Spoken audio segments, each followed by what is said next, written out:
You're listening to the Pace Radio Network here at paceradio.net. The opinions of the individuals during this broadcast are their own and may not be the opinions of their group or other organizations they may be involved with. All medical advice during our broadcast is not a medical opinion and should be checked with your medical physician.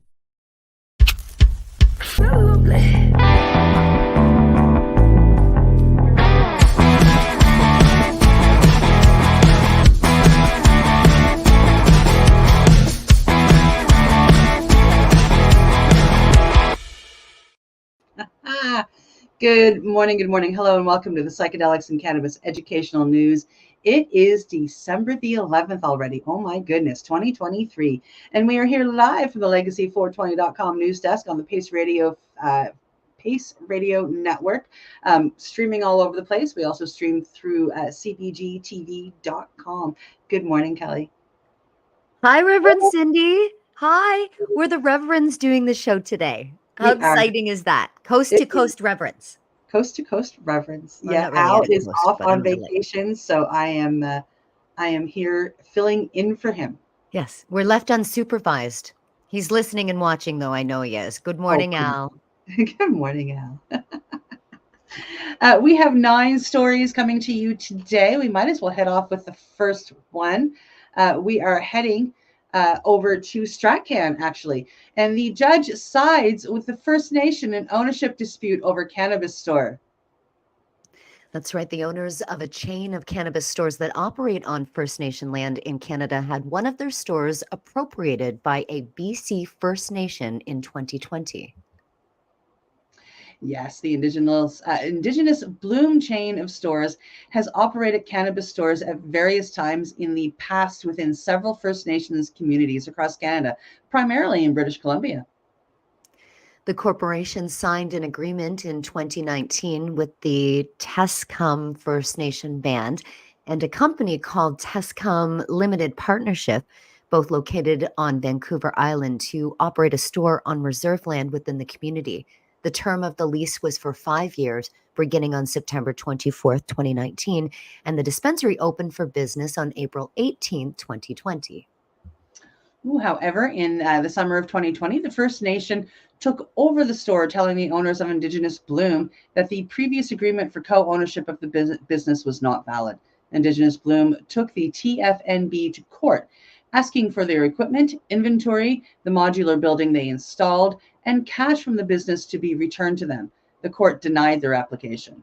Oh, so at around 11 p.m. on August 30th, 2020, the manager of the cannabis dispensary was contacted by a security company informing them that an alarm beside the business had been triggered. The manager instructed the security company to call the RCMP and then made her way to the store to see for herself what was happening. When she arrived just after midnight, the manager, identified in court records only as Ms. Dick, says she saw numerous cars around the store with people going in and out of the business, removing items. Wow. Now, in addition, all of the store signage had been removed and someone was working on the security system. Dick then told the court that she was approached by a representative of the TFNB who informed her that the store was now the property of the First Nation. Shortly after, Dick contacted the IBC's Vice President, Brent Story, who arrived and began documenting activities at the cannabis store, saying he saw truckloads with Indigenous Bloom property and product and saw band leaders directing the activity. On August 31st, 2020, the store reopened as Frankie's, operated by the members of the TFNB. Wow. So Indigenous Bloom submitted to the court that it was seeking to recover more than $350,000 in lost profits and other associated costs, which included cash on hand in the store, the value of cannabis products and the equipment, as well as the building that the store operated out of. The agreement they claimed they had with the First Nation was for Indigenous Bloom to retain 49% of profits, with the First Nation and Associate Limited Partnership operating the business on a day-to-day basis. So, for their part, representatives from TFNB and the Tascom, sorry if I'm saying that wrong, limited partnership said the Bakshi lease signed by the TFNB was invalid because these leases contravene the Indian Act. They also told their court that the documents had not been signed by the named First Nations or the TLP's representatives. As such, they contend the Indigenous Bloom did not have the right to operate the business or even be present on their land. A Bakshi lease is an unregistered lease made between a band member or the band itself with an interest in land and a leasee. Courts in the past have considered them unenforceable. Okay.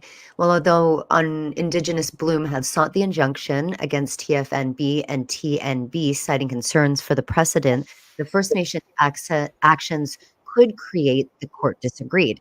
Now, while the representatives for Indigenous Bloom characterized the takeover of the shore as a heist and a robbery of vigilante justice, the court disagreed, noting that the claims to rights with regard to the reserve land are not without merit.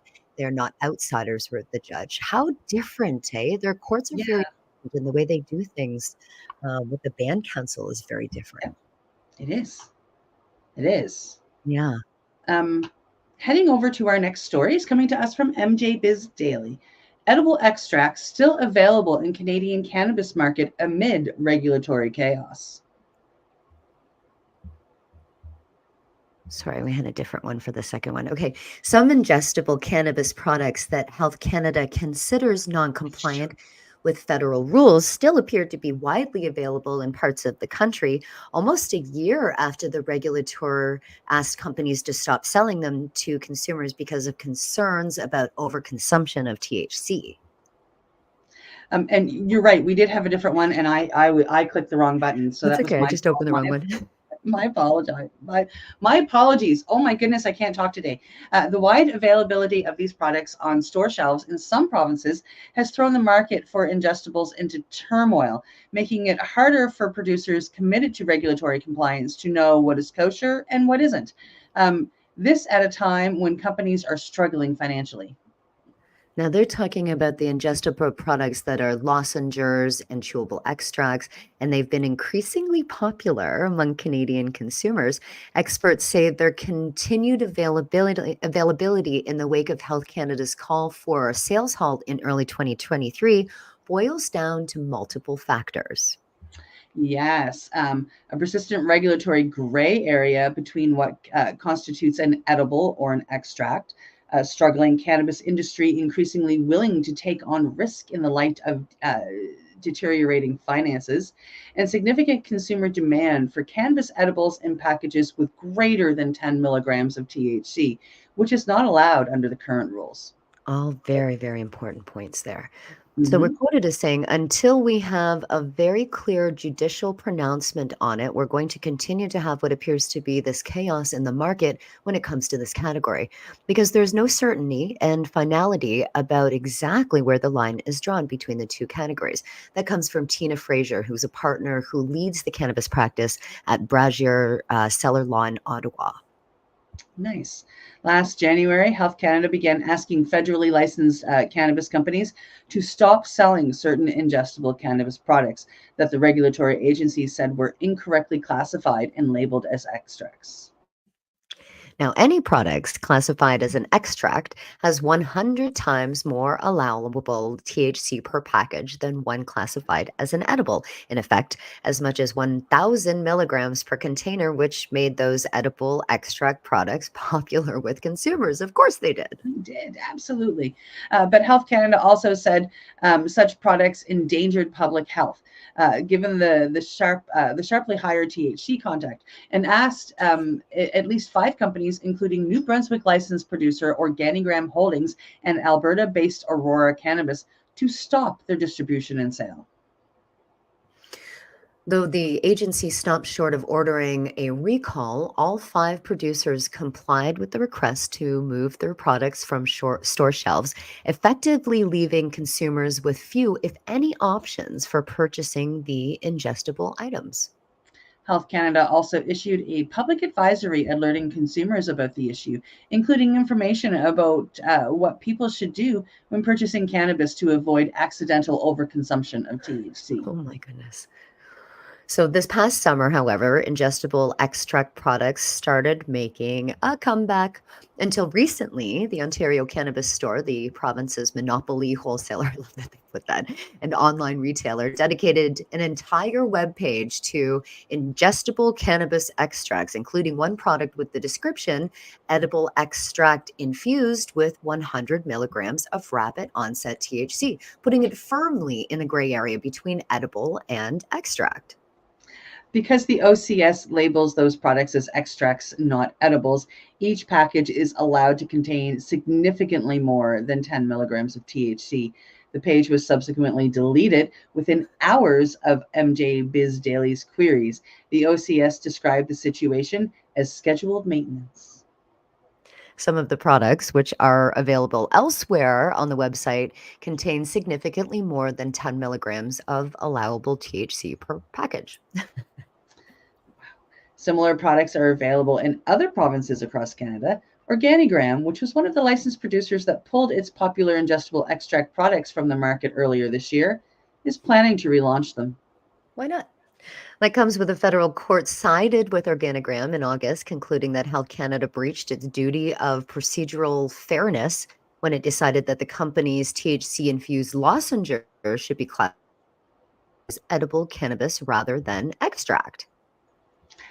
The court sent the decision back to Health Canada for redetermination. And as of November, so just last month, Health Canada said it had yet to issue the redetermination and has no timeline for when it expects to do so.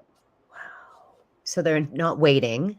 They're in a statement to MJ Biz Daily, Organigram spokesperson said, "We have since discussed this matter with Health Canada, who acknowledged that it accepts the decision of the court and that it considers its March decision on the classification of the jolts as no longer valid." As such, pending any final redetermination by Health Canada regarding jolts, Organigram has resumed the commercialization of jolts. Organigram continues to be of the view that jolts are properly classified as an extract. The spokesperson also said that since Organigram is the only party that pursued the issue in court, the lifting of Health Canada's initial decision only applies to Organigram's Jolts product and does not reopen the market for all ingestible extracts. MJ Biz Daily asked Health Canada how many companies are potentially non-compliant with the 10 milligram per package rule for edibles because they're offering the products as extracts. So Health Canada declined to share a specific number, but did say that the department has identified a number of edible cannabis products marketed as cannabis extract products and is working with license holders to resolve these issues. We continue to communicate with license holders to make sure they understand the federal rules relating to edible cannabis and cannabis extracts, the regulator's spokesperson said. Wow.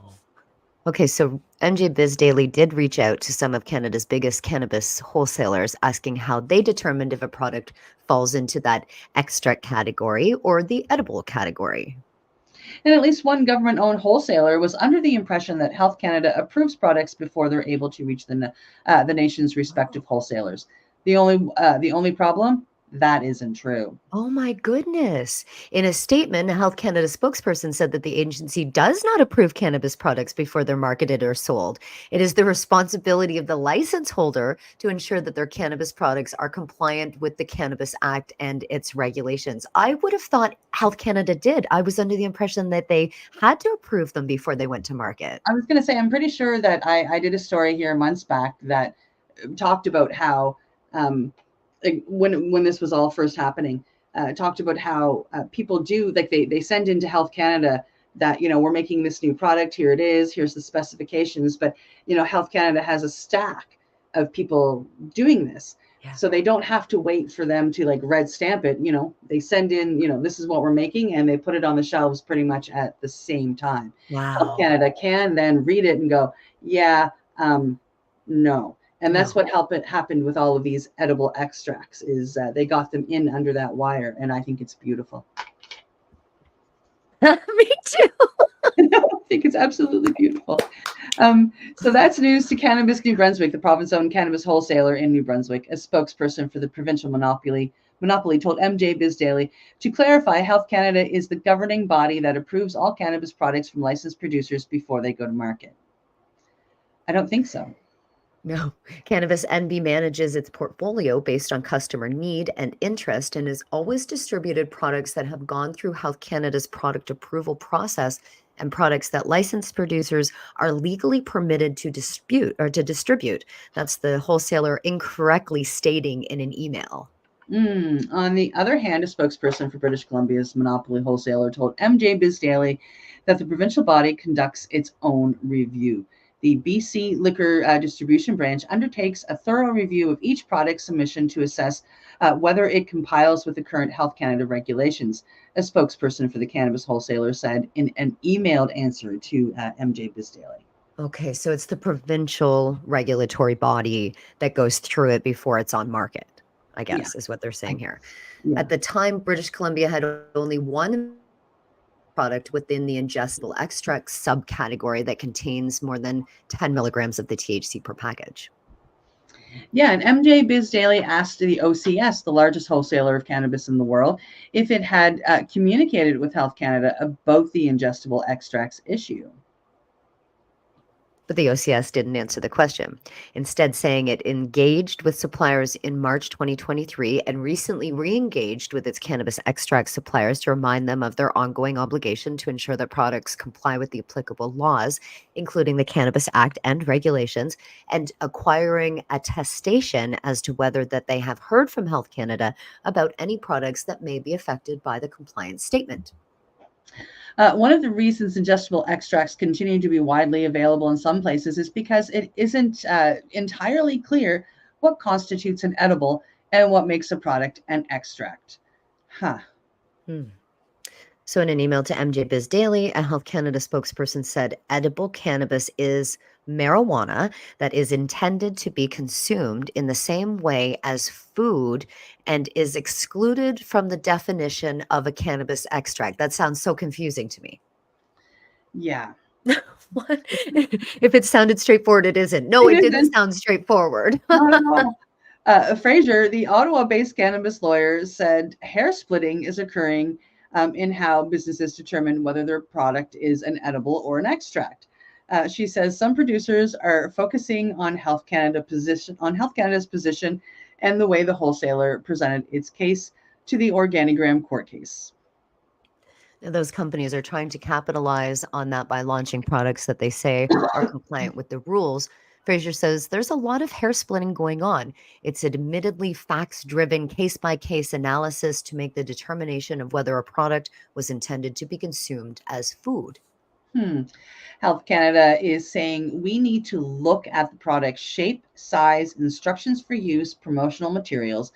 There's all different factors that need to be weighed and assessed to determine how the product should be most appropriately classified. So it's not necessarily complete carte blanche, like if it's lozenges, it's an edible. Fraser added that Health Canada is concerned that certain products that may take a lozenge form are edible, but not necessarily all. So you're seeing companies focus on those specific factors that were identified by Health Canada as being indicative of an intention to be consumed as food and are specifically designed and tailoring their products and how they're packaged and promoted and marketed to address those issues and present a defensible position that they are properly characterized as extracts, she said. You know what? I absolutely love that a lot of the legacy growers are going legal because they are the ones that are finding the gray area in the legal market. I love it. The loopholes. They know how to get around it, right? They're the ones that were, growing the weed illegally all these years. They know how. Now, Fraser expects to see a continuous pushing of the boundaries and trying to see how far a business can go and what you can get away with as far as still very gray and still undetermined. Question of when does something become intended to be consumed as food? Some cannabis producers stopped selling their ingestible extract products earlier this year at Health Canada's request, only to see competitors quickly fill the void by launching similar products. Aurora still has no ingestible extract cannabis products on the market in packages exceeding 10 milligrams of THC.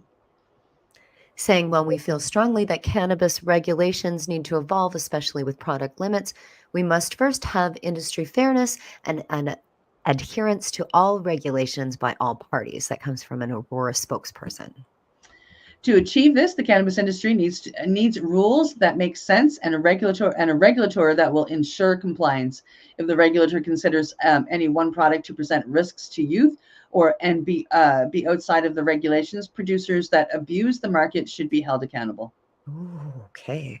Canada's struggling cannabis industry has brought a lot of companies to the financial brink, which is altering the risk rewarding calculations for some when it comes to regulatory compliance. The country is on pace to see a record number of federally regulated producers exit the industry this year amid stubbornly high taxes and fees, falling prices, and decelerating national sales growth. In those circumstances, Sherry Boudrum, CEO and co-founder of Toronto-based regulatory consulting firm Canada Delta, and said some companies are more willing to see what they can get away with from a compliance standpoint. At the end of the day, the industry has faced a lot of hard times, and that's why the risk reward is an actual consideration for a lot of companies and going towards risk, she said. Noting that Health Canada has not imposed a mandatory recall for any of the affected products, it's unlikely any fines, known as administrative monetary penalties, have been issued. Well, they got to make money somehow. I think they're just going, it's whatever you can do right now. Yeah. I know that there are companies that are balancing the revenue that is coming in versus the risk. It's risk reward, she said. We know that Health Canada hasn't made any recall. We know that Health Canada hasn't made anybody initiate a recall, that they just made them stop sales and distribution, so they sell out and then come up with a different strategy. Yep. And they're probably just hedging their bets. Yep. Well, good luck to them. Absolutely. Absolutely. And I'm going to do better at getting the right story when I'm doing this time. Okay. I think I've got it this time. Okay. On to the next story. We are heading over to the Calgary Herald. Horrifying. Store clerk kicked unconscious in string of violent cannabis robberies. It's so scary. It's the store operators are fearing the worst and boosting their defenses right now because city police say there have been a dozen cannabis store robberies in Calgary since November 14th. That's just a month. One of them resulting in a clerk being kicked unconscious by a knife-wielding culprit. Goodness. Other weapons, such as a handgun and a hammer, have been used in other reported incidents, police said in a news release. It's believed the crimes have been committed by the same group of thieves. Oh, wow. So they've got pictures, and it's the same ones coming to each one. Oh, my goodness. The suspects are targeting cannabis stores for cash and cannabis product, which can be resold illegally, said CPS. 2 stores, Dank Cannabis Weed Dispensary, and they're on 3rd Avenue, and 420 Cannabis on 26th Avenue were robbed on November 22nd. A Dank staffer who chose anonymity for security reasons said a colleague was severely assaulted, suffering a concussion, spending 3 days in the hospital. The person who got robbed was covering my shift, he says, adding there's an urgency in arresting the perpetrators. Oh my goodness. It's been scary. They're not sporadically robbing stores. They seem to know what they're doing. The offenders entered the store after closing time when the staffer thought the main door was locked, he said. Oh dear. Cannabis store staff have been zip-tied by bandits who, in Dank's case, emptied customer display cases and tried unsuccessfully to break into the security storage vault. Oh my goodness. It's like a movie. Wow. It's one of the downsides of working in cannabis. It's always been a high-risk industry, like liquor stores or banks, but you can't let it bother you, he said. Oh. His store, he said, has enhanced its security measures since the robbery. And every time you get robbed, the insurance also goes up, he says. Yeah, it does. When the string of robberies began last month, Bow Cannabis on Bonus Road beefed up its security, including installing audible devices and a door vestibule, says Manager K, who didn't want his last name used for safety reasons. A prime consideration is staff training, which includes ensuring they understand proper procedures when confronted by armed criminals. How awful that that's part of your training. You have to deal with armed criminals. Yeah.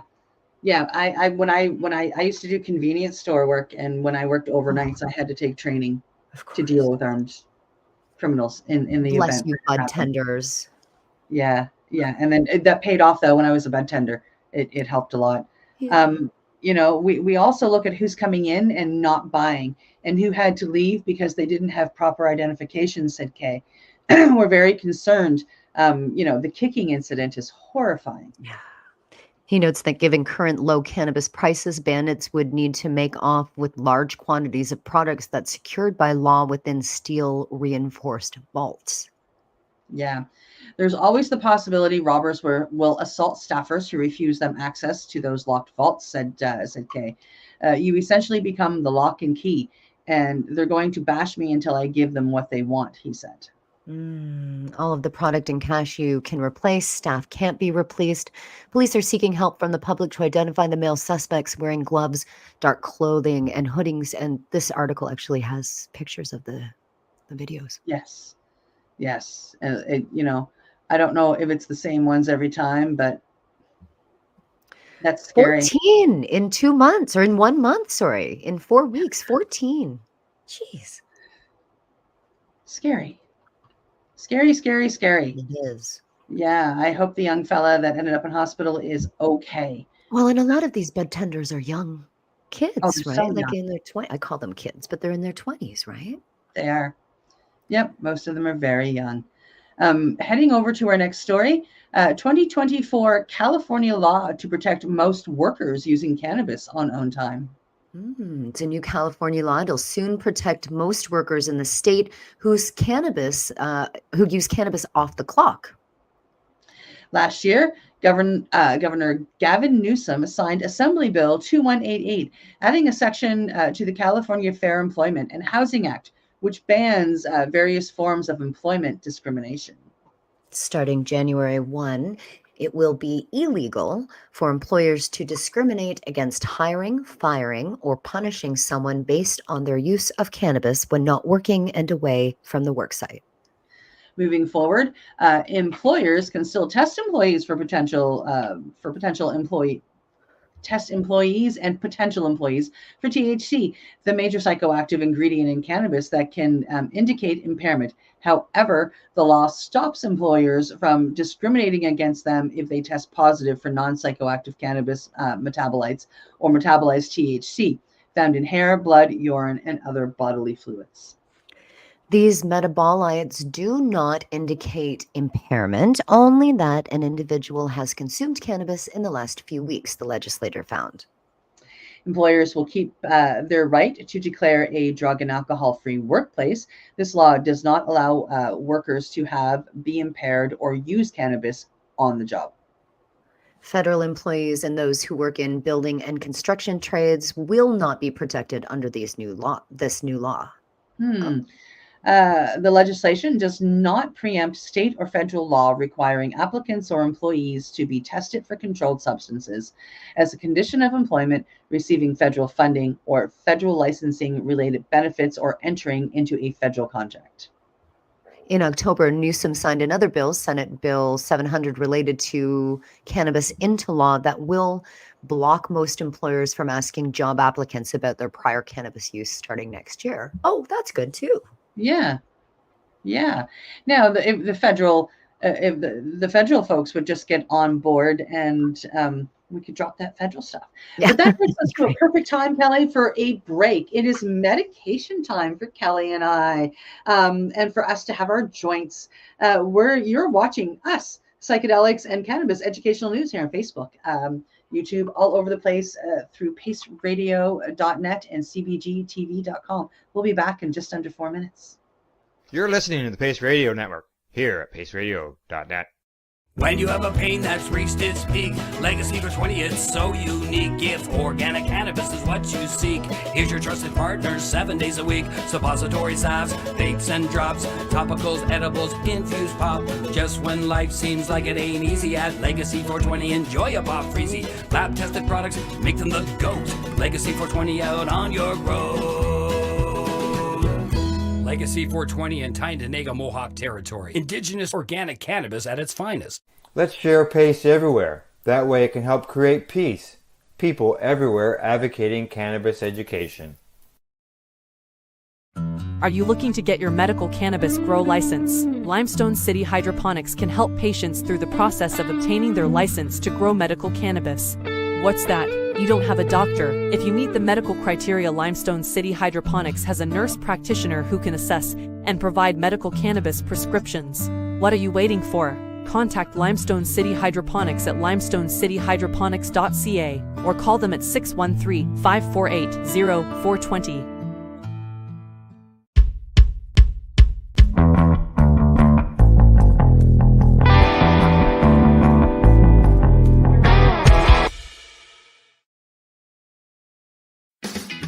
Enjoy the buzz of legalization with Campbellford Lifestyle Shop. From lights to plant nutrients, books, consumption accessories, and more, we've got all your basics to grow or consume cannabis. Visit our info center or take a look at our piercing services and body jewelry, now available in-store through Campbellford Lifestyle Shop, 17 Bridge Street West, Campbellford. PACE Radio is the People Advocating Cannabis Education Radio Network.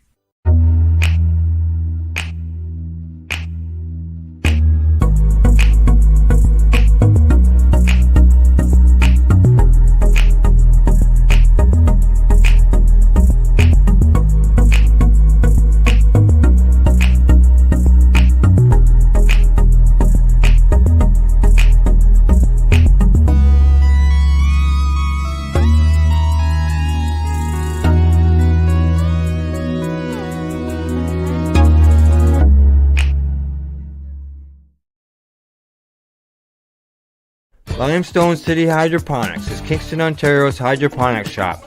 Take your growing to the next level and create the optimal environment with a tent kit, or maximize your yield with an ebb and flow flood table kit. Either way, Limestone City Hydroponics has more sizes and options to fit your needs.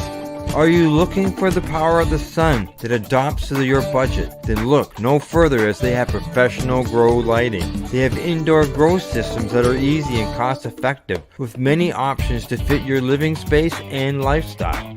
Cultivate your growing potential. We have everything you need to succeed. And if you can't make it to the store, they offer local delivery to the greater Kingston area.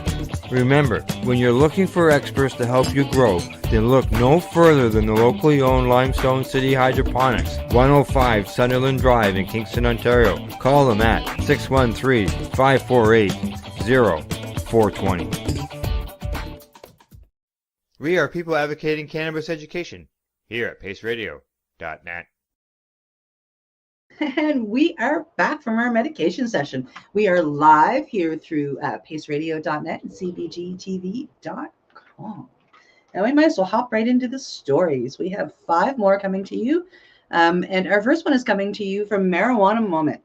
Medical cannabis growers and caregivers can own guns, but patients can't, FBI says in a very little noticed memo.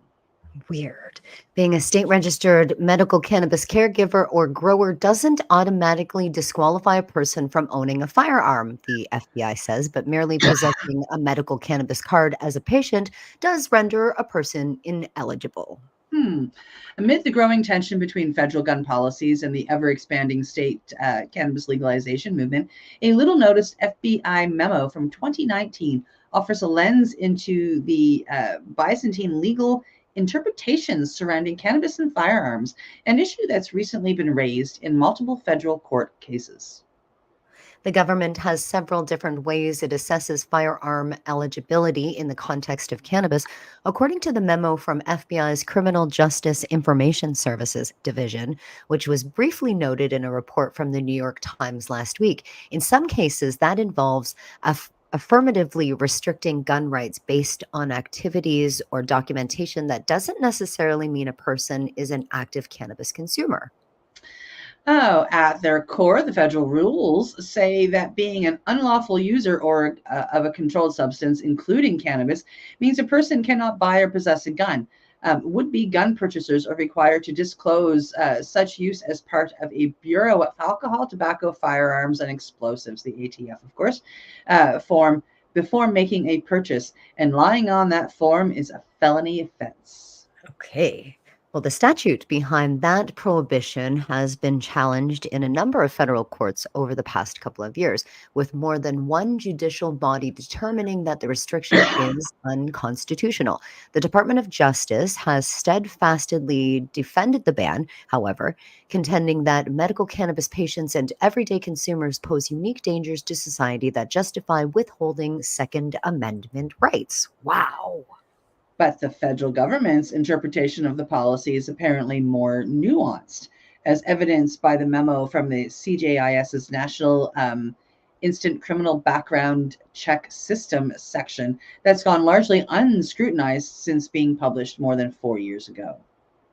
A person's firearm eligibility is partly determined by whether their use of a controlled substance is deemed current. FBI says that's not limited to the use of drugs on a particular day or within a matter of days or weeks before, but rather that the unlawful use has occurred recently enough to indicate that the individual is actively engaged in such conduct. My goodness. ATF has determined that the present time is represented by a time frame of within the past 12 months, the memo says. But making the determination also involves an interference of current use or possession that may be drawn from evidence of recent use or possession or a pattern of use or possession that reasonably covers the present time. What? What constitutes such evidence isn't quite simple, however. For example, if a person admits to using cannabis or if they are in possession of a medical cannabis user card, that is enough to establish an inference of current use for the federal drug prohibition, the document says, even without additional evidence from actual current use. The information may be obtained by an individual admitting they have a medical cannabis user card or by presenting a copy of the medical cannabis user card within the past year. Holy. The following scenarios will be used to determine the disqualification period in regard to the possession of a medical cannabis user card. 1 year from the date of the medical cannabis user card expiration date, or 1 year from the date of admission of possession of the medical cannabis user card, if no expiration date is available, or 1 year from the date of the medical cannabis user card is relinquished. Notably, the memo does not carve out certain exceptions to its cannabis rules for gun ownership, clarifying that the possession of cannabis is not disqualifying if the person is identified as a medical cannabis caregiver, grower, provider, etc. Oh, good. Thank you. Yeah, only if you use it, I guess. Yeah. Use of the cannabis or other controlled substance must be established for the prohibition to exist, FBI said. Similarly, an individual may possess a medical cannabis handler's card as a caregiver, grower, or provider for another party, but would not be disqualified unless use was established. Other rules detailed in the memo apply broadly to any controlled substance but stand out for their administrative specificity. For instance, when a person is convicted of possession or use of an illicit drug, the FBI counts that as evidence of present use within the last year, regardless of the length of time since the arrest itself.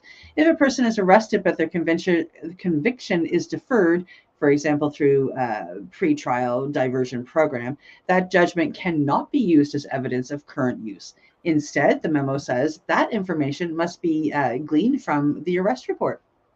When it comes to arrests for drug paraphernalia, that on its own isn't automatically disqualifying for firearm ownership. So you can have a bong. However, such an arrest in the past year can also be researched to determine if the incident report shows the individual admitted to the use or possession of a controlled substance at the time of the paraphernalia arrest. My God, it sounds like I don't know, like 1930s or Yeah. 40s. This is Yeah, crazy. it's crazy. Drug tests can also be used as evidence to restrict gun rights under certain circumstances. While the memo says an individual officer's assessment or drug sniffing dog detecting a controlled substances cannot be used as the evidentiary bias, an incident report about the baggie containing a green leafy material from the subject's shirt pocket that tests positive for cannabis can be considered proof of current drug use. Wow. Okay. No, not the baggie. It's not clear if any of the rules detailed in the 2019 memo have been updated or revised since their issuance. Marijuana Moment reached out to the FBI for clarification, but a representative was not immediately available. In the years since the document was issued, numerous additional states have adopted laws legalizing cannabis for medical or recreational use, and the widening gap separating state and federal cannabis laws has prompted legal challenges to the underlying ban. Last month, for example, the Justice Department told the U.S. Court of Appeals for the Third Circuit that historical precedent comfortably supports the restriction. Cannabis consumers with guns pose a unique danger to society. I'm sorry, what? That's a quote there? Cannabis consumers with guns pose a unique danger to society. The Biden administration claims this in part because they're unlikely to store their weapon properly. Really? Really? What? What? We know how to store stuff, I'm just saying. Oh my God.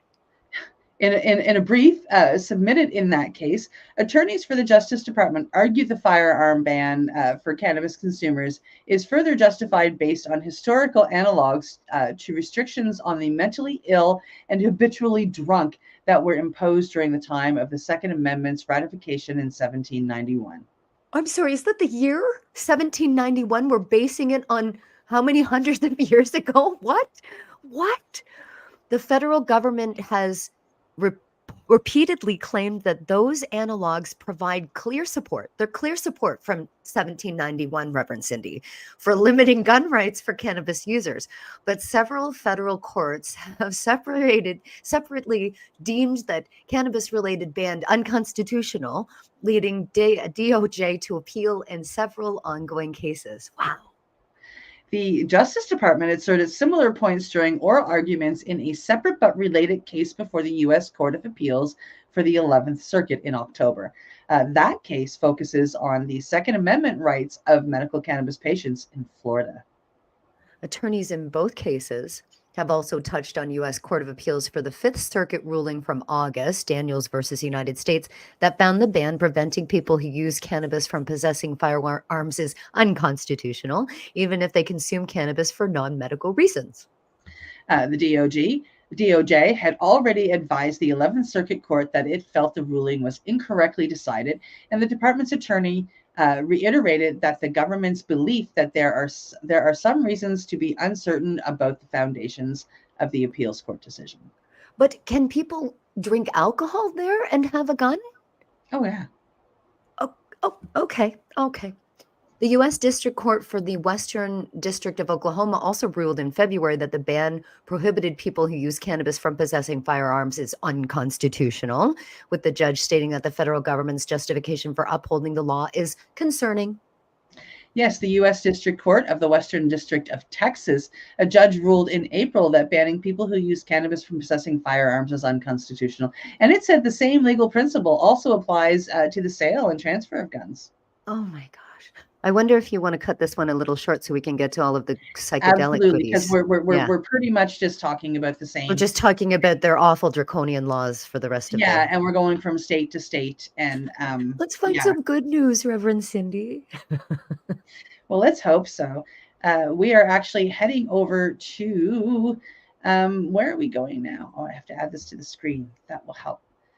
We are heading over to CBS News. Adults can now legally possess and grow cannabis in Ohio, but there's nowhere to buy it. Uh-oh. They woke up Thursday in a land of limbo for recreational cannabis use. Adults can now legally grow it and possess it at home, but cannot legally buy it. How weird.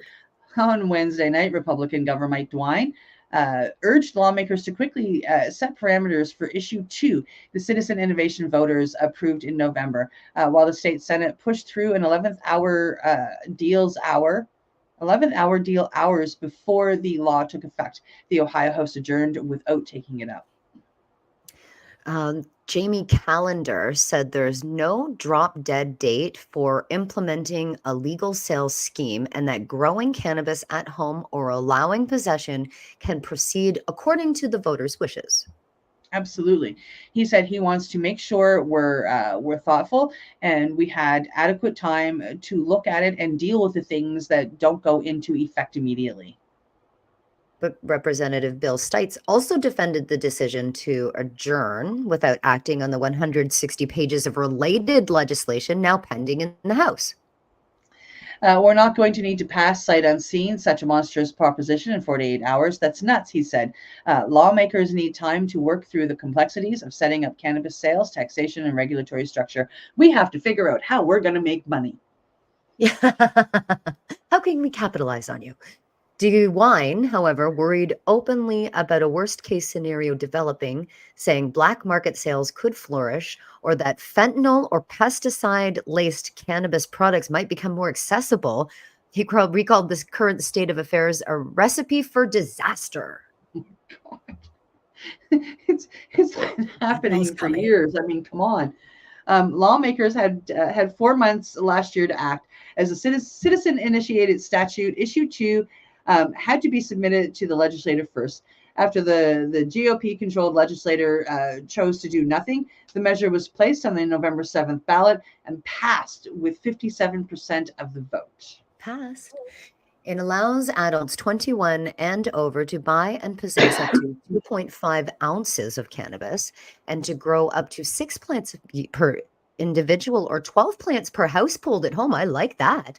It gave the state 9 months to set up a system for legal cannabis purchases subject to a 10% tax. Whoa. Sales revenue was to be divided between administrative costs, addiction treatment, municipalities with dispensaries paying for social equity, and job programs that are supporting the cannabis industry itself. That sounds like a good plan. Well, that's because this is patient driven. This is like, this came from the people, not from the government, right? That's beautiful.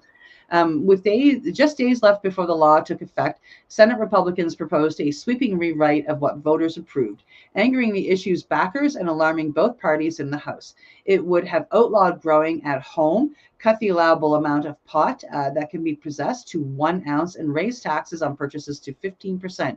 It would also eliminate tax revenue funding for social equity programs supporting the cannabis industry and direct most of the tax money raised to a general state government fund. The compromise, negotiated with DeWine and approved by 28-2 by the Senate Wednesday, would cut the number of household plants allowed to 6, retain the higher 15% tax on purchases, of course, and reduce the allowable THC levels for cannabis extracts from 90% to 50%. The deal would restore a 2.5 ounce possession limit and allow 35% THC in plants while nixing the state control of most of the revenue. Drafters of the legislation garnered Democratic support, in part by adding a provision to expunge the criminal records of people convicted with possession up to 2.5 ounces. That measure would also require child-safe packaging and ban ads targeting children, a priority for the governor. If legislators veer too far from what voters approved, the Coalition to Regulate Marijuana like Alcohol or other proponents of issue 2 can always pursue a referendum. That possibility should give lawmakers an incentive to work with proponents of more relaxed cannabis laws, as said Stephen Steinglass. He's Dean Emeritus of the Cleveland State University College Law and leading expert on Ohio's Constitution. He said some of the maneuvering going on now is unprecedented. Voters have only approved 3 initiated statutes in 111 years, and none of the 3 have been amended, repealed, or fiddled with by the General Assembly. Senate President Matt Huffman said the Senate compromise respects voters while addressing important concerns. I'm opposed to legislation, but it's the law, he says. We don't want illegal sales, the black market, if you will, to get a foothold. Meanwhile, there are plenty of aspects of the new Ohio law that can meet can be immediately enforced, says Louis Tobin, executive director of the Ohio Prosecuting Attorneys Association. As of Thursday, it's going to be very difficult to find probable cause and to prosecute people who are carrying around less than 2.5 ounces of cannabis. But prosecutors and law enforcement are still going to be on the lookout, Tobin says. People smoking in cars are still breaking the law. People carrying around more than 2.5 ounces are still breaking the law. People engaging in private sales are still breaking the law. People driving under the influence are still breaking the law. Okay. Still lots to do, I guess. So many laws to break. Still laws to break. There's always going to be laws to break, and we need to break the ones that are silly, and get them relooked at. But heading over to Microsoft Start, Cindy gets to talk about mushrooms. Shroom compound psilocybin shows promise for bipolar disorder in early trial. Psilocybin may help relieve depressive episodes in people with bipolar disorder without triggering mania or mood swings like some common antidepressants can. That's according to a small clinical trial whose results were published on Wednesday, December 6th in the journal JAMA Psychiatry. The trial includes 15 people with bipolar 2, a type of bipolar disorder marked by lengthy depressive episodes and shorter bouts of hypomania in which people's energy and activity levels suddenly spike. That goes on about bipolar 1. We don't need to read that. Yeah. In the new trial, participants stopped taking their prescribed mood medications for at least 2 weeks and were then given a single dose of synthetic psilocybin. All the participants were experiencing depressive episodes that their medications weren't adequately treating. In addition to receiving psilocybin, they underwent talk therapy before, during, and after the treatment. 3 weeks post-treatment, all 15 participants' depressive symptoms had improved.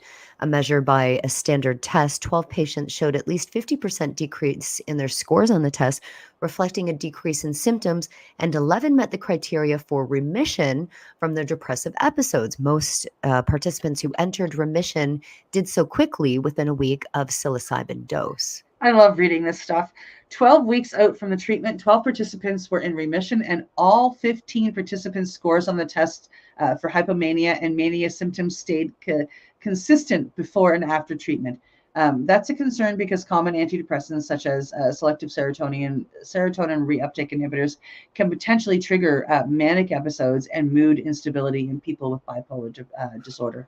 I would like to know why they're using a synthetic psilocybin, though. Why are they not using the actual? Well, what they're calling synthetic is they are growing the psilocybin naturally, and they are taking out the psilocin that is in the psilocybin, and therefore only giving the patients the psilocin, which is the active ingredient in psilocybin that works in our brains and in our bodies. So it's not chemical based; it's actually fungi based.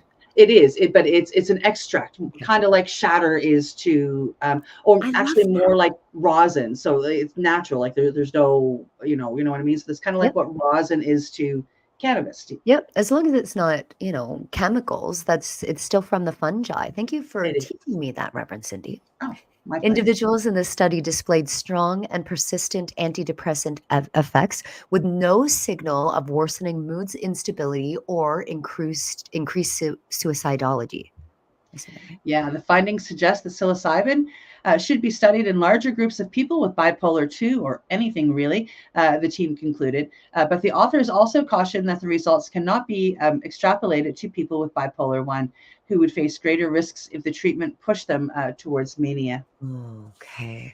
The trial represents an important step forward in exploring psilocybin for bipolar disorder, as most recent studies of the drug have excluded people with personal or family histories of bipolar disorder. David Yadin and Dr. Sandeep Nayak of the Johns Hopkins Center for Psychedelic and Conscious Research and Dr. Natalie Gukaisen of the Columbia University Medical Center wrote in a commentary. According to the commentary, also published Wednesday in JAMA Psychiatry, this exclusion was done out of caution because anecdotal reports suggested that psychedelics could trigger mania. Interesting. This goes on to say, I'm gonna finish up this story and jump to the next one. because we're slowly running out of time. I know. They're talking about the fact that it really needs to be a larger study with more people and more parameters put in, really to follow this mania. Yes. So here's hoping that this leads to more studies. I think it's so Very exciting. interesting. We are heading over to Microsoft Start again. Magic mushrooms, while psychedelic designer shrooms could be the future. Ooh. Magic mushrooms can do some amazing things, from triggering vivid hallucinations to temporarily dissolving a person's ego and potentially even reliving treatment-resistant depression or relieving. Yes. Humans have long marveled at these seemingly supernatural fungi, but thanks to modern genomics, we are gaining new insights about where their magic really comes from and how we might harness it more effectively. A new study compiled genomic data for 124 different isolates and cultivars of the psilocybin-producing fungus, Psilocybin cubensis. Did I say that right? Mhm. Cubensis, which humans have likely used to varying degrees since prehistory. Wow. Absolutely. The researchers sought to shed new light on the cubanus, including how domestication and cultivation by humans have influenced its genetic diversity.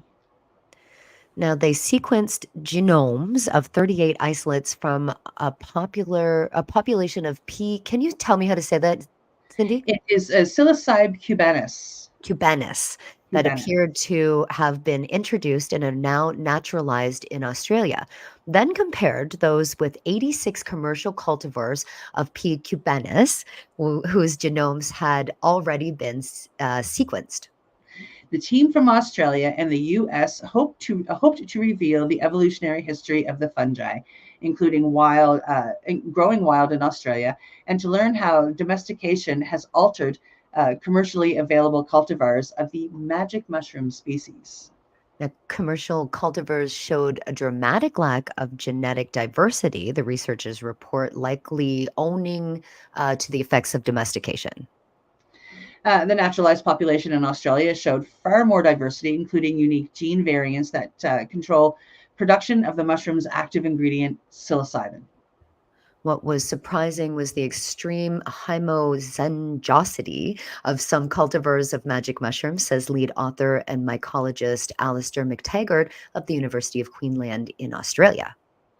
Some of these cultivars have been nearly stripped of any diversity except as their genes controlling sexual reproduction. I know we have to go because I know we have 3 minutes left, and I know that we have to time out on time, but I just want to say it was so nice to have a mushroom expert on the show today so you could teach us a little bit more, Reverend Cindy. Thank you. I don't know, I'm an expert. I'm just a lover.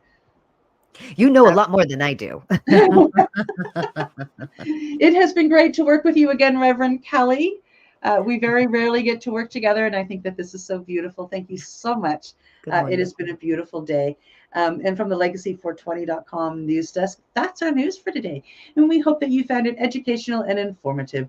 Thank you to the legacy420.com, Campbellford Lifestyle Shop, and to our viewers. Oh, and as well to Limestone Hydroponics, our newest sponsor. And to all of our viewers, catch our next broadcast actually with Al and Glenn on Thursday. I'm so used to saying Reverend Kelly and Al on Monday. I had to think about that one while I was saying it. And listen, have a great week. Thank you so much, Kelly, and we will see you all later. Bye. You're listening to the Pace Radio Network here at paceradio.net. The opinions of the individuals during this broadcast are their own, and may not be the opinions of their group or other organizations they may be involved with. All medical advice during our broadcast is not a medical opinion and should be checked with your medical physician. When you have a pain that's reached its peak, legacy for 20, it's so unique. If organic cannabis is what you seek, here's your trusted partner 7 days a week. Suppository salves, vapes and drops, topicals, edibles, infused pop. Just when life seems like it ain't easy, at Legacy 420 enjoy a pop freezy. Lab tested products, make them the GOAT. Legacy 420 out on your road. Legacy 420 in Tyndonega Mohawk territory. Indigenous organic cannabis at its finest. Enjoy the buzz of legalization with Campbellford Lifestyle Shop. From lights to plant nutrients, books, consumption accessories, and more, we've got all your basics to grow or consume cannabis. Visit our info center or take a look at our piercing services and body jewelry, now available in-store through Campbellford Lifestyle Shop, 17 Bridge Street West, Campbellford. Limestone City Hydroponics is Kingston, Ontario's hydroponics shop. Take your growing to the next level and create the optimal environment with a tent kit, or maximize your yield with an ebb and flow flood table kit. Either way, Limestone City Hydroponics has more sizes and options to fit your needs.